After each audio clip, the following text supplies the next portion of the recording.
कालिदास दिन रात उसे लिख रहे थे। जिस महाकाव्य की बात कर रहा हूँ वह माता पार्वती की भगवान शंकर के विवाह पर आधारित है कि कैसे कुमार पैदा हुए।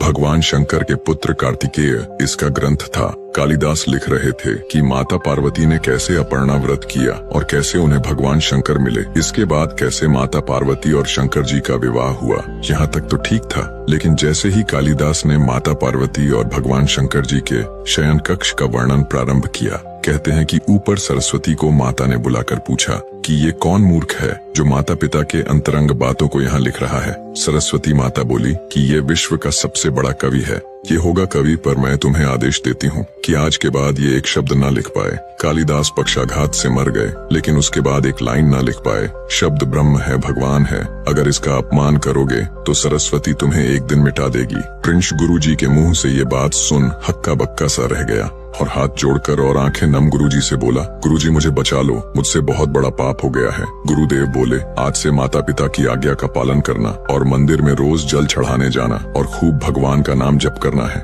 इसके बाद गुरुदेव ने अपना प्रस्थान रखा। इधर जब प्रिंस घर पहुंचा तो माँ के सामने बैठकर रोने लगा। माँ बोली, बेटा क्या हुआ, तुम रो क्यों रहे हो? माँ मुझे माफ कर दो, अनजाने में मुझसे बहुत बड़ी गलती हो गई है। सुमन समझ गई कि गुरुदेव ने मेरे बेटे को सही रास्ता दिखा दिया है। सुमन ने अपने पति को भी खुशखबरी दी कि हमारा बेटा सुधर गया। मंगल सेन तुरंत गुरुदेव के पास गया, लेकिन वहाँ पहुंचकर पता चला कि गुरुदेव ने आगे प्रस्थान कर लिया है। गुरुदेव अपने गंतव्य स्थान पर पहुंच गए तो उन्होंने देखा कि एक माताजी पूजा के लिए फूल तोड़ रही है। माते, हम चंदपुरा गांव से कुछ दूरी पर हमारा आश्रम है, हम रिश्ते के सिलसिले में आपके पास आए हैं। माता ने कहा, महात्मन आइए बैठिए। गुरुदेव आश्रम के अंदर बैठ गए और थोड़ी देर बाद साधु महात्मा आए और बोले, कैसे आना हुआ महाराज जी? स्वामी जी, सब आपकी कृपा है। थोड़ी देर बाद मातेश्वरी पानी लेकर आई। गुरुदेव ने पानी पिया और फिर आगे रिश्ते की बात की गई। बातचीत के दौरान ही साधु का लड़का रामायण की किताब लिए चला आ रहा था। गुरुदेव बोले कि बालक कहाँ से आ रहे हैं? साधु महात्मा बोले,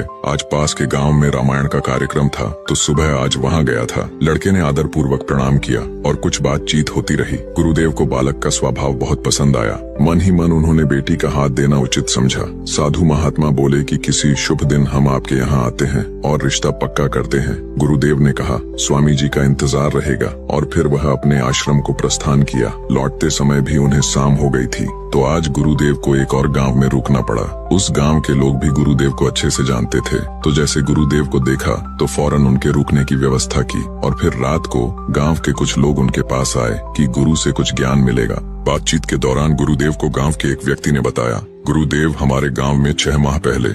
इसके आगे की कहानी अगले भाग में।